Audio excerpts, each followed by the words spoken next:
The unforgettable disappearance of Rachel Whitmore, Marietta, Georgia, 2002.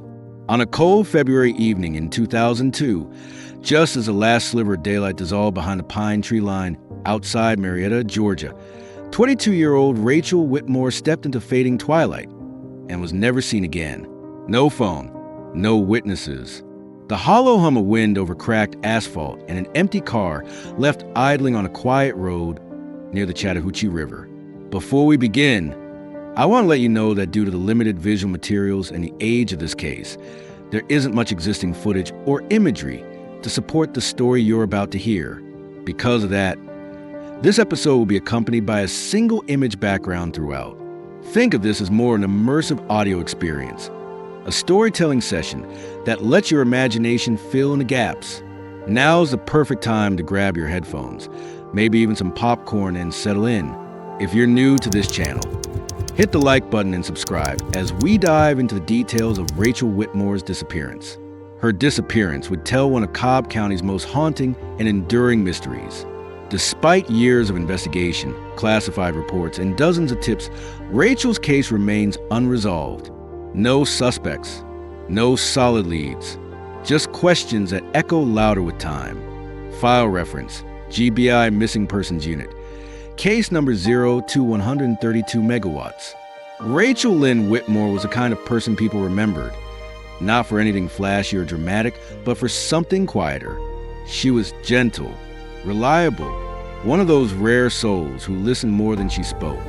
She grew up just outside of Marietta in a modest brick ranch home off Johnson Ferry Road, surrounded by pine forests and winding back roads that, in the early 2000s, still felt a world away from Atlanta's creeping urban sprawl. At 22, Rachel was in her final year at Kennesaw State University, majoring in elementary education. She worked part-time at a local coffee house called Grounds and Grace, a small brick cafe nestled between a hardware store and an old Baptist church in East Cobb. Those who knew her, friends, family, co-workers, describe her as thoughtful, quietly funny, and deeply kind. She kept a tight circle of friends and was never the type to chase attention. In the weeks leading up to her disappearance, there were no obvious signs that anything was wrong. No strange behavior, no changes in routine. Her roommate, Danielle Carter, told investigators that Rachel had been more tired than usual, maybe a bit withdrawn, but chalked it up to midterm stress. She had recently completed her teaching practicum and was juggling coursework with her shifts at the cafe. Her last known sighting occurred on the evening of February 19, 2002. According to the police timeline, Rachel had worked a full shift at Grounds and Grace that afternoon. CCTV footage captured her leaving the cafe just after 6:45 p.m., dressed in a heavy beige sweater, dark jeans, and a worn black peacoat. She waved to her manager, stepped into her 1996 Toyota Corolla, and pulled out into traffic headed east. That was the last confirmed image of her. Roughly 40 minutes later, Rachel's vehicle was discovered abandoned on a gravel turnout near the river access point off Paper Mill Road. The engine was still running. Her purse was on the passenger seat. The driver's door was slightly ajar. No footprints led away from the vehicle. No tire tracks indicated another car had been involved. The surrounding woods were dense, thick with loblolly pine and bare oak limbs in their winter nakedness. The Chattahoochee River, cold and dark, moved sluggishly just beyond a curtain of brush and tall reeds. Investigators arrived within an hour. The initial presumption was that Rachel had suffered a mental breakdown, perhaps wandered into the forest, or, though there was no sign of this, fallen into the river. But the evidence didn't support that theory. Cadaver dogs brought in from Macon failed to catch a scent trail leading into the woods. Helicopters searched with thermal imaging through the night. Divers scanned the riverbed for days. Nothing. No coat, no shoes, no torn fabric caught on bramble, no sounds of struggle. It was as if she had stepped out of the car and simply ceased to exist. Law enforcement report. Cobb County Sheriff's Department. Incident file 0219023R23R. Detective Marcus Elwell, now retired, led the initial investigation. In a 2014 interview, he recalled the scene as eerily calm, like someone had hit pause on everything around that car. No sign of panic, no noise, just a kind of quiet that didn't feel right. They canvassed the area. Neighbors in nearby subdivisions reported nothing out of the ordinary. No screams, no headlights, no knocks on doors. One man, a retired park ranger named Harold Kent, told deputies he saw a vehicle matching Rachel's make and model parked near the turnout around 7:15 p.m., but thought little of it. He assumed someone had come to walk the trail, though in February at dusk, it would have been unusual. Forensic analysis of the car yielded no foreign fingerprints, no signs of forced entry, and no evidence of a struggle. Rachel's phone was not found in the vehicle, nor was it ever located. Her last outgoing call had been made at 6:52 p.m. to her roommate, a missed call with no voicemail. That call pinged a tower near Paper Mill Road. In the weeks that followed, flyers went up across Cobb County. Her face appeared on the evening news. Volunteers combed the riverbanks and wooded trails in coordinated sweeps. Rachel's parents, Thomas and Evelyn Whitmore, stood before cameras begging for information, their eyes heavy with fatigue and hope. The Georgia Bureau of Investigation officially joined the case by March, classifying it as a missing adult under suspicious circumstances. But as weeks turned to months, the trail went cold. Theories began to circulate, as they always do in such cases. Some believed she had taken her own life, though there was no evidence supporting that claim, and her family vehemently rejected the idea. Others speculated about a possible abduction. The secluded location where a car was found could have made her vulnerable, though no one could explain how someone could have forced her away without leaving a trace. A former boyfriend, Tyler Massey, was questioned extensively but had a solid alibi. Rachel's co-workers described no suspicious visitors, no troubling phone calls, and no altercations. The closest thing to a red flag came from a journal found in her bedroom weeks after her disappearance. One entry, dated February 5th, mentioned a strange man who had visited the cafe and sat for hours without ordering anything. She had noted that he made her uncomfortable, writing simply, "He didn't blink." Police attempted to identify the man, but had no surveillance footage in the cafe that day. The description, white male, late 30s or early 40s, bald with thin beard, matched no known suspects. Another unsettling detail emerged years later. In 2006, a woman hiking near Soap Creek, less than a mile from where Rachel's car had been discovered, found what appeared to be a torn scrap of paper with Rachel's handwriting on it. Forensic analysis confirms that the handwriting matched Rachel's journal entries, but the paper was water damaged and unreadable, save for a single legible line, "Don't trust." Who or what she meant remains unknown. Over the years, Rachel's case has been quietly re-examined several times. In 2012, the GBI reopened the file to cross-reference DNA with new forensic databases. In 2019, a podcast episode featuring her disappearance sparked renewed public interest, leading to an influx of tips, none of which panned out. Her parents, now in their 70s, still keep a light on outside their home every night. Detective Elwell once said, "It's not just that she vanished, it's how still everything was, like the world swallowed her whole, and not even the trees had the nerve to make a sound about it." Case status, active unsolved. Last investigative update filed, August 2023. Despite the passage of time, Rachel's story refuses to settle.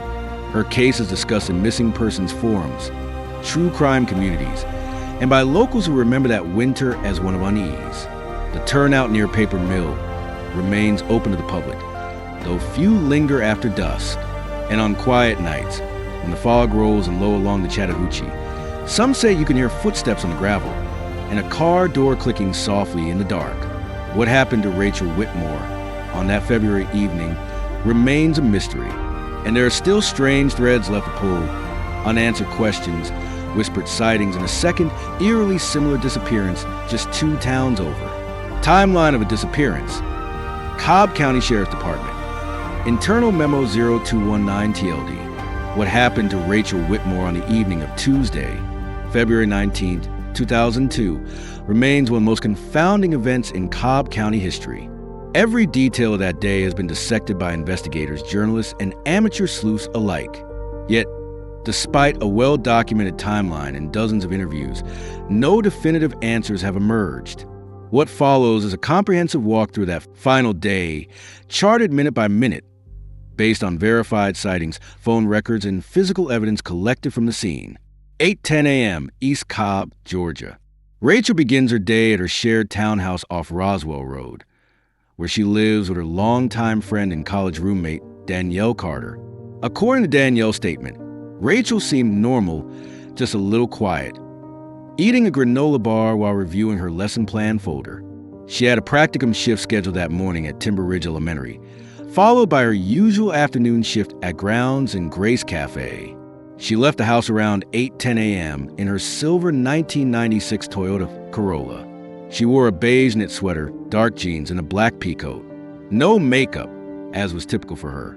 9 a.m., Timber Ridge Elementary. Rachel arrives at the school and checks in at the main office. She is assigned to Mrs. Donna Frey's third grade class, where she assists with reading activities. Multiple staff members and students remember her being present and in good spirits. A minor detail stood out. When asked if she was feeling okay, Rachel reportedly said she was just tired and had been getting weird dreams lately. Mrs. Fry later recalled Rachel saying she had woken up twice during the night, thinking someone was knocking. 12:45 p.m., Timber Ridge parking lot. Rachel leaves the school and drives directly to Grounds and Grace Cafe. Her shift was scheduled to begin at 1 p.m. 1 p.m. to 6:45 p.m., Grounds and Grace Cafe. Rachel works her full shift without incident.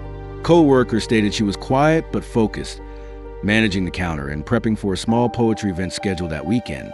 Around 4:30 p.m., she was seen staring out the front window for several minutes. When asked what was up, she shrugged and said, "Just spacing out." Manager Lisa Hutchins told detectives she noticed Rachel checking her phone a few times during her shift and appearing unsettled.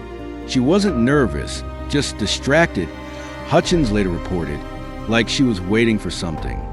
CCTV footage confirmed she left the cafe at 6:47 p.m. She exited alone, holding her purse and keys, and got into her Corolla. There was no sign of anyone following her. 6:52 p.m., last call placed. Rachel placed a call to Danielle, which went unanswered. No voicemail was left. Phone records show it pinged off Tower 14 located off Lower Roswell Road, consistent with a presumed route toward her townhouse or a detour to the river access point on Paper Mill Road. This was her last known phone activity. 7:16 p.m., vehicle discovered. At 7:16 p.m., a local resident named Harold Kent, a retired park ranger, noticed a vehicle pull off on a gravel turnout near the Chattahoochee River access. He later described it as oddly parked, engine humming, lights still on. Ken assumed it belonged to someone taking a quick walk. At 7:42 p.m., the same vehicle was reported to authorities after another passerby found it still idling with no one inside. Deputies arrived on the scene at 7:53 p.m. The scene was cataloged under Initial Field Report 0219A. Crime scene description: Paper Mill Road River access point. Rachel's Corolla was found parked just off the gravel, partially angled toward the woods. The driver's door was ajar. The engine was running. Headlights were on. Her purse was still in the passenger seat. Wallet, university ID, keys, and a paperback novel were inside. Her phone, however, was missing. No signs of forced entry, no signs of struggle, no blood, and no obvious indication she'd walked into the woods or down toward the river. The turnout itself led to a narrow trail, popular with dog walkers and locals, but quiet and largely untraveled in February. K-9 teams deployed within 2 hours found no scent leading away from the car. A light rain began around midnight, further complicating scent tracking. Midnight to 3 a.m., initial search operation. Search teams from the Cobb County Sheriff's Department and local volunteers combed a 1-mile radius around the vehicle. Drones and a helicopter equipped with FLIR were used to scan the treetops and riverbanks. Nothing was found. By 3:15 a.m., the vehicle was towed and placed in secure evidence storage. No fingerprints other than Rachel's and her roommates were discovered. No digital trail was left behind. Her phone never pinged another tower. February 20th to 21st, family and media response. Rachel's parents, Thomas and Evelyn Whitmore, were notified early the next morning. Her mother, visibly shaken during a press conference later that day, pleaded for anyone who might have seen something come forward. "We don't care why she's gone. We just need her back. Please, if you know something, anything, don't wait," she said, her voice trembling. The press conference was broadcast regionally and picked up by local affiliates. Ground searches resumed, this time aided by volunteer fire departments and local hiking groups. Flyers with Rachel's face were posted across Cobb, Fulton, and Cherokee counties. Theories began to surface. Red herring 1, the river theory. Given the proximity of her car to the river, many assumed Rachel had fallen or jumped into the Chattahoochee, but divers found no trace of clothing or human remains. The current that night was slow and water levels were low. Even if she had gone in, noted GBI Special Agent Craig Herman, we would have found something. A shoe, a phone, but there was nothing. It was like she never made it to the water. Red herring 2, the jogger confession. On February 23rd, a man in his early 40s walked into the precinct claiming he had seen Rachel at around 7:10 p.m. walking down Paper Mill Road. He described her in striking detail, but could not account for how he knew what she was wearing, since that information had not yet been released publicly. Investigators later determined the man had a history of inserting himself into missing persons cases and dismissed his claim as attention-seeking behavior. He was not charged, but was noted in the case files as a repeat false witness. Witness statement: Evelyn Carson, dog walker. On February 21st, local resident Evelyn Carson came forward to say she was walking her German Shepherd near the trailhead at approximately 6:55 p.m. the night Rachel disappeared. She remembered seeing a girl standing near the passenger side of her car, looking down the path. Carson said she waved but received no acknowledgement. "I just thought she was upset or arguing on the phone," Carson said. "But now, I wonder." Emotional impact and community reaction. Within days, Rachel's disappearance had gripped the local community. Candlelight vigils were held outside her university, and prayers for her return echoed through Sunday sermons at nearly every church in town. Her classmates organized search parties. Professors offered extensions for those too distraught to focus. Danielle Carter, her roommate, gave one public statement. She wasn't the kind of person to run off. She had routines. She always texted when she was late. Something happened to her. I feel it in my bones. Emerging theories and law enforcement perspective. With no physical evidence pointing to suicide, accident, or abduction, law enforcement began to focus on behavioral profiling.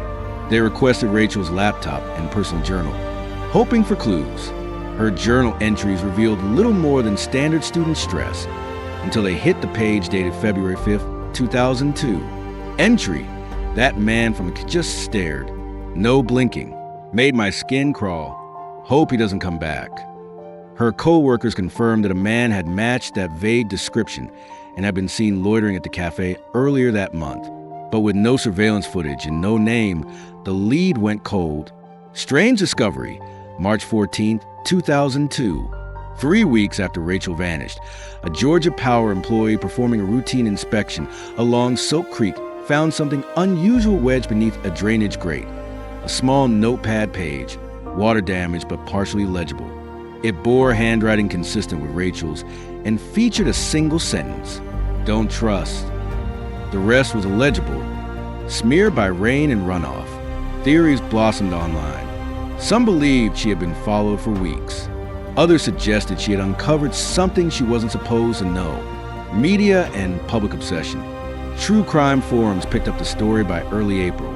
A Reddit thread in 2010 cataloged every known detail and sparked the Chattahoochee phantom theory, a belief that Rachel was one of multiple victims of an unidentified serial predator operating near river access points across northern Georgia.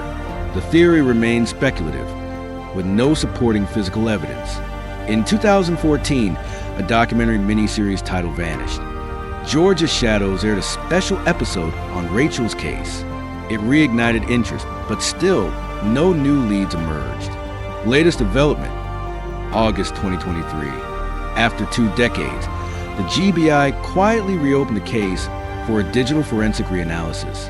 Using enhanced AI audio reconstruction, they attempted to extract environmental sounds from her final call's digital trace. What they uncovered shocked even seasoned analysts. In the background of Rachel's missed call at 6:52 p.m., there's a faint sound, a click, followed by something that could be interpreted as a soft voice or wind. The lab report remains sealed. As of today, Rachel Whitmore is still listed as a missing person. Her case is open, unsolved, and deeply haunting. But the story doesn't end there. Case file 0219RW status. Open unresolved Georgia Bureau of Investigation. Cold case division. They say time brings clarity. That with every passing year, the haze of mystery lifts, illuminating what once seemed inexplicable. But when it comes to the disappearance of 23-year-old Rachel Whitmore, time has only added layers of complexity, speculation, and silence. Since her abrupt disappearance on February 19, 2002, countless theories have emerged. Investigators, amateur sleuths, and psychologists have spent years dissecting the same chain of events, hoping to uncover a pattern or overlook detail that might finally crack the case. But the further they dug, the deeper the mystery grew. Let's take a closer look at the three prevailing theories behind one of Georgia's most haunting unsolved cases. Theory 1, the silent abduction. No struggle, no scream, no clue. Internal GBI memo, 2005. Of all the working theories, the possibility of a calculated abduction remains the most widely accepted by law enforcement and private investigators alike. Here's why. Rachel was last seen leaving her cafe job at exactly 6:47 p.m. CCTV shows her exiting alone, keys in hand, walking directly to her car. Nothing appears unusual. By 6:52 p.m., she placed a call to her roommate, Danielle Carter, a call that went unanswered. Authorities believe this window, those crucial 5 minutes, may have marked the beginning of something far more sinister. The car was discovered a little over 20 minutes later. Engine on, lights still glowing, door ajar. There was no sign of a struggle. But to experienced investigators, that was precisely the problem.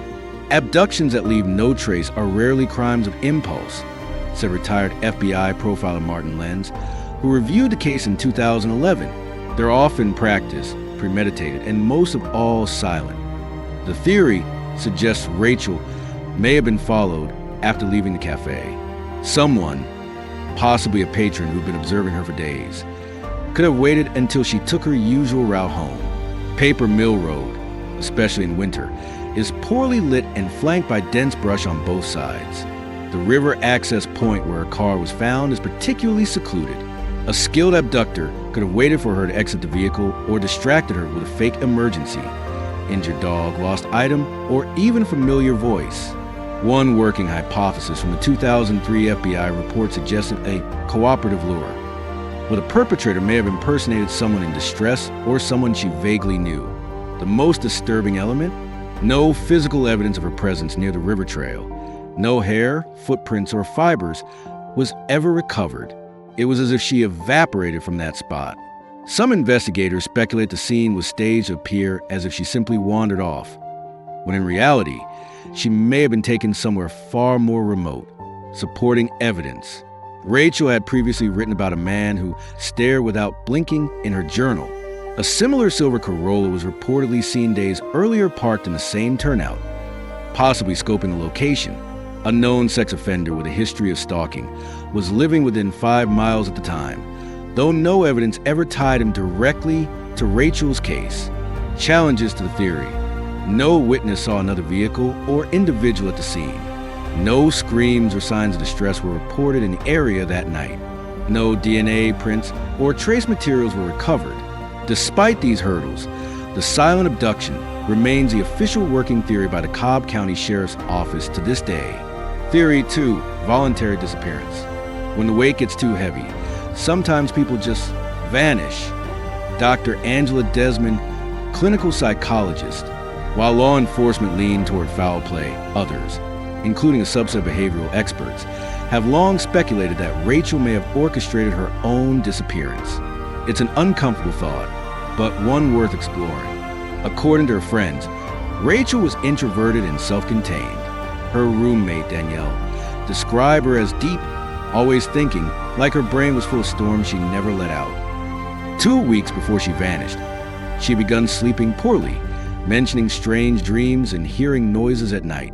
Her last journal entries speak cryptically about feeling watched, being out of step with reality, and wanting to restart somewhere clean. She had no documented history of mental illness, but some believe she may have been struggling with undiagnosed depression or dissociation. Supporters of this theory cite the following details. Rachel made no purchases or transactions after her disappearance. But what if she had pre-planned it? Withdrawn cash slowly? Stored essentials off the grid? She was majoring in child psychology, knowledgeable in how to plan, mask, and manage emotions. One classmate remembered Rachel mentioning how easy it would be to disappear if you really wanted to. That conversation took place only days before she vanished. The voluntary vanishing theory posits that Rachel may have driven to the river not to hurt herself, but to shed her identity. Some suspect she may have hitchhiked or met someone there to take her elsewhere. A lesser-known but chilling wrinkle involves a bus ticket discovered in a used bookstore in Macon, Georgia, 6 months later. It was found inside a copy of Catcher in the Rye, Rachel's favorite novel. According to her mother, the ticket was dated February 20th, 2002, the morning after she vanished. Could it have been hers? The name on the stub was smudged, and the bookstore owner had no way of tracing how it got there. The timing, however, continues to raise eyebrows. Supporting evidence. No signs of a physical altercation or forced entry at the scene. Rachel had been behaving increasingly distantly in the weeks prior. Cryptic journal entries suggested an internal struggle. Challenges to the theory. She left behind her phone, wallet, ID, and car, unusual for someone plotting a new life. She had no passport, no known aliases, and no documented plans of relocation. Extensive checks with Social Security, DMV, and employment records showed no activity under her name or likeness post-2002. If she did vanish of her own accord, she did so with surgical precision and without ever looking back. Theory 3, something else entirely. You don't go missing like that without something bigger pulling the strings. Anonymous forum post, 2008, among the local community, especially those who knew the river and surrounding woods intimately, a third theory emerged, stranger, darker, and less tangible. Locals called it the Ridge Silence.